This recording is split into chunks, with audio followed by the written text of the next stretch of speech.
Advice Givers, episode 127. Sitting here with my friend, Amy Goldsmith. Amy, thanks for coming on the new version, the new format of Frederick Advice Givers. Absolutely. This is exciting. So Amy, she was actually our number 5 episode overall almost 3 years ago now. Her business has moved, it's flourished, she's hired, she's fired, she's expanding. So we wanted to have her back on to talk about what she does. She's a fabulous person, a wonderful business owner and entrepreneur. Amy, why don't you tell our listeners and our viewers about yourself and how you got started? Okay. Well, I am a mother of 2 children, and I have a husband. I went to school many years ago at Virginia Tech. I was very lucky in the fact that I knew I wanted to be a dietitian when I went to school. So after my 4 years receiving my Bachelor of Science, I did my internship in North Carolina and kind of moved through different realms of the nutrition world as a dietitian. And eventually, once my children were 2 and 1, they're very close in age, I decided to start my own business and to have a little bit more flexibility and because I knew I had something that I could offer to the Frederick community. So I know we had talked about this in the first interview, and if you did not catch Amy on episode 5, go back and listen to that first. But this is very important, so I want to touch on this. Difference between a dietitian and a nutritionist, right? Yes. Those are the two that are kind of, one does one does the other. Can you explain that? Absolutely. So every new dietitian is a nutritionist, but every nutritionist is not a dietitian. Dietitians have to have specific schooling, so they have to get a Bachelor of Science in a didactic program, and that includes all of the classes that sound miserable: organic chemistry, biochemistry, anatomy, general chemistry, and then after you receive your Bachelor of Science, you really need to maintain a GPA of 3.5 or higher so that you can get matched and accepted to an internship. And that internship is basically, it's comparable to a kind of like a fellowship. Okay. So you have about 750 to 1,000 hours of time you have to spend either in a hospital or, you have to spend in a hospital, community setting, and food service. Okay.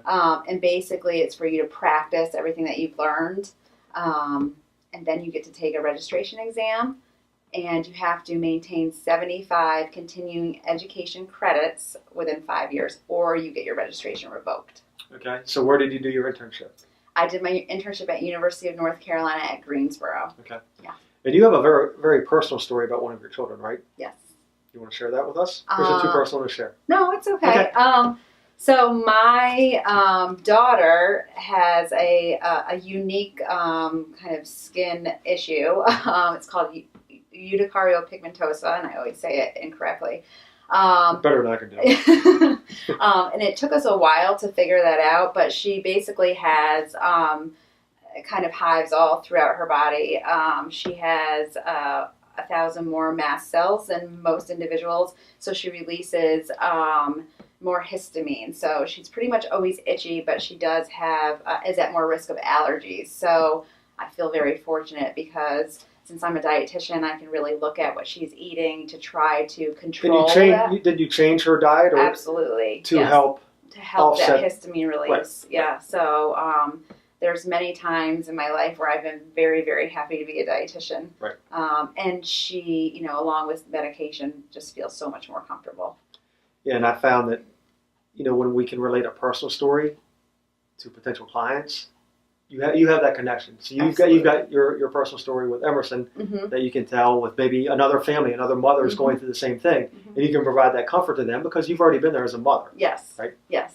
All right. So we're sitting right outside of downtown Frederick on Toll House Avenue. So tell us, why did you choose Frederick? I mean, you went to Carolina. You grew up out Midwest, right? Upstate New York. Okay, in New York. So why do you guys settle on Frederick? So I met my husband in downtown Baltimore, and we lived in the charming neighborhood of Canton, and we both loved it. We still love it. No, this is back pre-kids. This is pre-kids. Right, right. And so he is from Minnesota. Okay. I'm from upstate New York. We did live in North Carolina for a little bit, for about 5 years. That's where we had our kids. We had an opportunity to move back to Maryland. Okay. And at that time, we were both kind of going to be working on opposite sides of the state. Although we really both wanted to move back to Canton, we didn't think it was the best place for us to live with our kids, nothing Right. against it.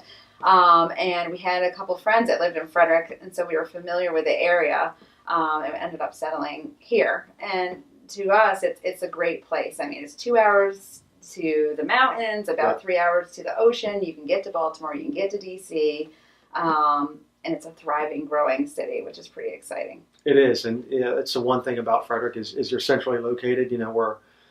We're actually we live. We're 43 miles from D.C. and Yes. 42 miles to Baltimore, and then we've got the ocean and we've got the mountains. So Right. yeah, I love Frederick. So all right, let's loosen it up here.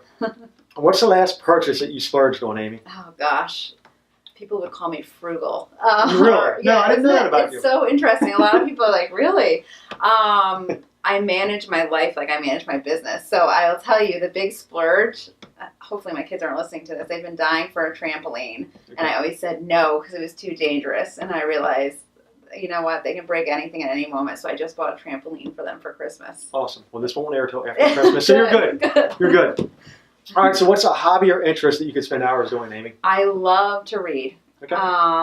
I love to, if I have the house to myself, I'll put the fire on, get a nice glass of red wine, and I will read. And I could do that for hours. What genre do you focus on? I Or love biographies and autobiographies, which is interesting. And then I do like the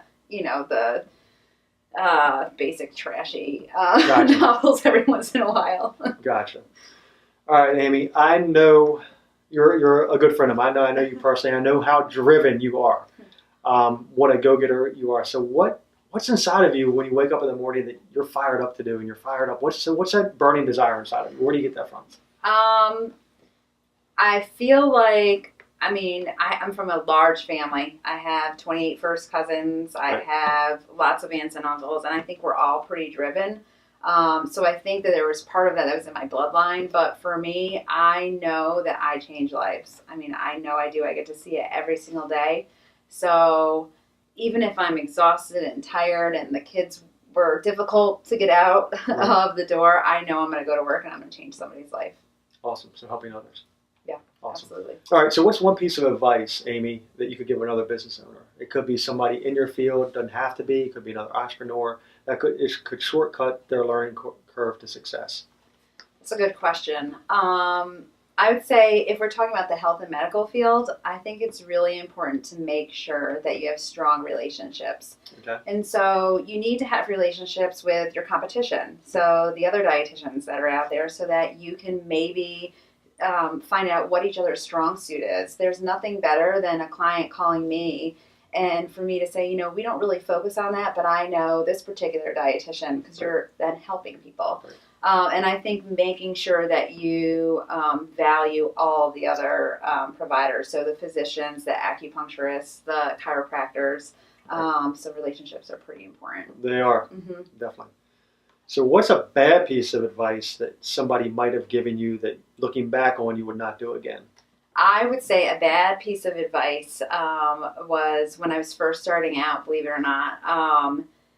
Somebody had told me, get on a panel with every single insurance company. And it made a lot of sense because if you're on a panel, your name comes up.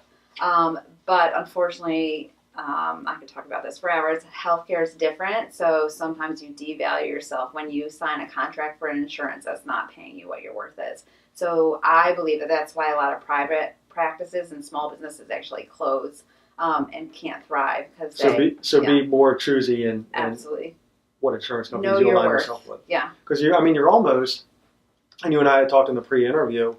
You've got your clients, mm-hmm. but you're also almost in business with these insurance companies. Yes.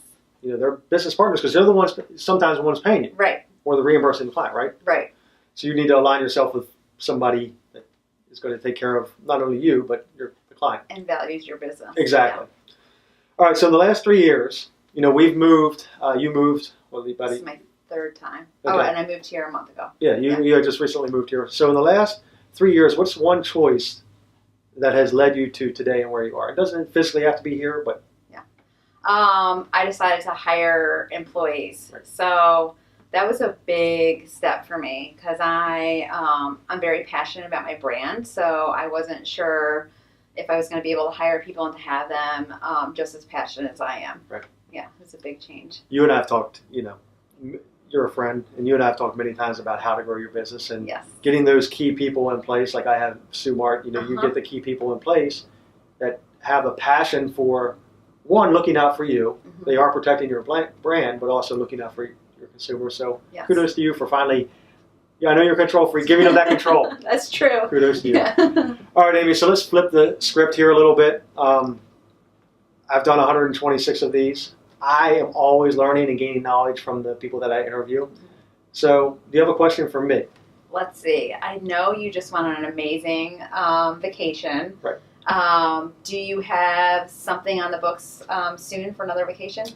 So we went to Italy and did a Mediterranean cruise. And actually in the prior episode, Whitney asked me what I wanted for Christmas. And I said, well, we don't really do material stuff. Right. We like going places, and I would love it if my wife, if Susan surprises with another trip. So Susan, with our boys, she does the 12 trips of Christmas, and it could be going to a Keys game or an Orioles game or Disney, whatever. It could be minor stuff. We just recently went to see The Lion King in the Hippodrome in Baltimore. Oh, nice.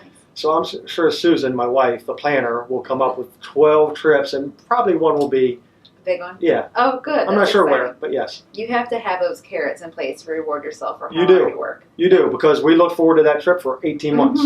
Yeah. We had planned 18 months for the Italy trip. So yes, as hard as we work, you've got to give yourself some time off to decompress. Yes. Absolutely. All right, so what is a failure or loss that has helped mold you and set you up for success, Amy? I think a failure or a loss was the same kind of cliff jumper that I took when I hired employees. So not that I ever hired the wrong ones, but sometimes I think it doesn't always work out exactly how you want it to. And being able to accept that and realize that that particular person might be better in a different realm. And kind of guiding them. It's not an easy decision, but I think at the end, it usually will benefit. If you make the right decision, it will benefit the business. You're right, and kind of my philosophy is you hire the person. Like you can teach them a trade or a job description. If you get aligned with the right people, then you can figure out what their strengths are and kind of mold them to that. Right. So, Amy, where do you see yourself in 3 years and then in 10 years? I know you've gone a long way from episode 5 to episode 127 with your growth. So I can only imagine where you're going to be in 3 years. So in 3 years, we're going to be in this building for 5 years. So, and I love this building. So I think in 3 years, we're going to continue to grow from support area. So we do see clients individually, but we've added a lot of new things, like we do yoga downstairs. We have support groups where we take people to the grocery store. We actually do a dining support group. So we're hoping to really reach out to the community and see what else they need. So maybe cooking shows, maybe or cooking classes. We'd like to get more involved with kids and give parents an opportunity when school is out to come and maybe do something like Kindred Kids. I don't know. We're looking at something like that. I love it. And 10 years from now, I would like to redefine a couple of things with our eating disorder program. So it's going to take me a little bit to get there, but probably about 10 years we'll be where I want. All right. So for our listeners and our viewers, where would they find you? More information about Kindred Nutrition and how they get a hold of you. Okay. You can find us on the website at www.kindrednutrition.com. Our phone number is 301-580-0008. And we are at 810 Toll House Avenue, which is right across the street from the hospital off of 7th Street. Beautiful. And you have parking. And we have parking, yes. It's a big thing. Amy, thank you so much for joining us. Thanks a lot. Listeners, viewers, that's episode 127 of Frederick Advice Givers, my good friend Amy Goldsmith with Kindred Nutrition. And we are out.